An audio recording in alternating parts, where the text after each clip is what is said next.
서해 공무원 피살 사건과 관련해서 쭉 확인을 해봤더니 현 윤석열 정부 국가안보실과 국방부 장관, 국방부 차관으로 이어지는 탑다운식으로 이것이 이루어졌다는 것을 재확인을 했습니다.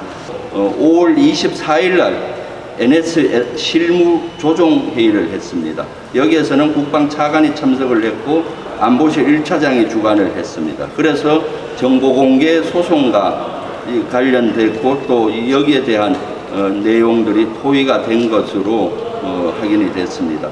5월 26일 목요일 날은 NSC 상임위가 열렸고 이때 국방부 장관이 참가했고 주관은 안보실장이 주관했습니다.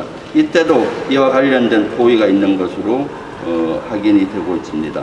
5월 30일 화요일 날은 국방부에서 정책기획차장 주관해서 실무 토의를 했습니다. 6월 16일 날 최종 기자회견 때 어떤 형태로 할 것인지 수사 종결이 되는데 어떻게 할지에 대한 토의가 이루어졌고 6월 2일 날 정책기획관이 관련 내용을 장관께 보고를 했습니다. 그리고 6월 3일부터 6월 16일까지 6월 16일 최종 수사 결과 발표와 연계해서 국방부에서 발표한 문안을 작성을 했습니다. 이 과정에서 차관과 장관에게 수차에 걸쳐서 보고를 하고 서로 지침을 받고 서로 소통한 정황들이 확인이 됐습니다. 그리고 이 과정에서도 작성 과정에서 국방부와 해경이 소통을 자주 했습니다.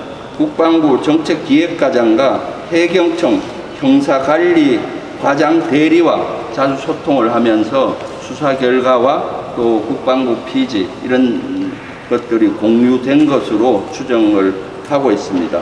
그리고 피지 작성 과정인 6월 3일에서 16일 사이에 국가안보실과 국방부 관계관들이 수차례의 통화를 내지는 소통을 한 것으로 확인이 되고 있습니다. 6월 16일 날 기자회견문, 국방부 기자회견문 중 최종 발표 내용 중 가장 문제가 되는 부분이 마지막 부분인 국방부는 해경의 수사 종결과 연계하여 관련 내용을 다시 한번 분석한 결과 실종 공무원의 자진월북을 입증할 수 없으며 라는 문구였습니다. 국방부는 예전의 거를 분석을 했다고 하는데 합참은 지난번에도 말씀드렸지만은 여기에 대해서 분석한 적이 없습니다.